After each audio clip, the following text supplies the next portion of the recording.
Chris Stirewalt, NewsNation political editor, joins me right now. Chris, good morning. Now, if you listen to a lot of Republicans, this indictment is a travesty. It's a farce. And if you talk to Democrats, it's about no one being above the law. And because it's Trump, there's this extremist angle that white nationalists are going to be marching in the streets, and it's not going to be safe to go outside if you live in New York City, if you live in Manhattan. But where does this case take us as a country? Well, that's up to us. We get to decide. That's the thing in all of this. And I think what we're very often prone to forget.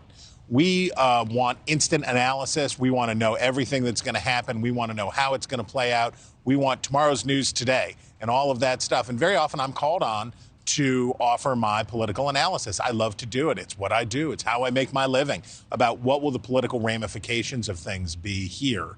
But in this case, we got to remember that what we do as citizens and how we receive this moment and how we conduct ourselves will indeed determine the consequences. And we don't know that yet. We don't know whether Americans are able to have confidence in a jury system. Remember, whatever happens in this case, short of a judge throwing it out on the first day, we're a long way from home, right?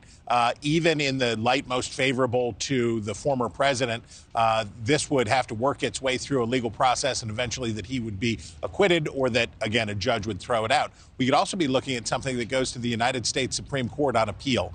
We are just at the beginning of something. And by the way, we have to remember that Donald Trump faces other potential criminal charges in Georgia on the federal level. So we all have to make a resolution to ourselves and to each other as Americans to be cool.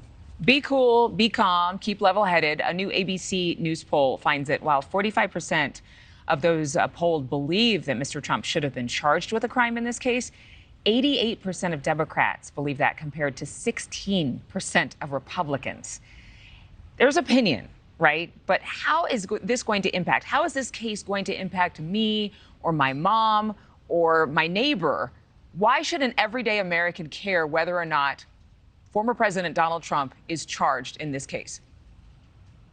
Well, we don't know what's in the charges yet. That's sort of the whole point.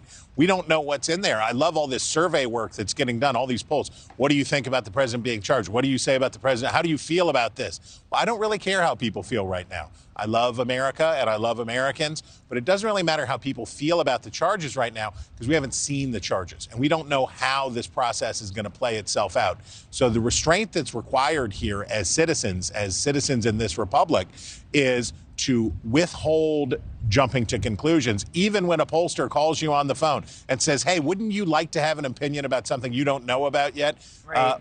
Restrained. Yeah. I've always been told this by my father. Just because you know the answer doesn't mean you need to share it.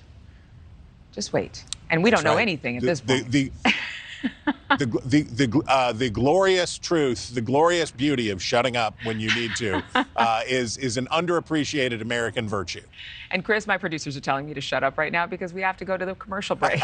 They're saying it a lot kinder than that, though. Thank you so much, Chris. We have more to come on Morning in America. Thank you for watching. Go to newsnationnow.com to find NewsNation on your television provider. And don't forget to click the red subscribe button below to get more of NewsNation's fact-driven, unbiased coverage.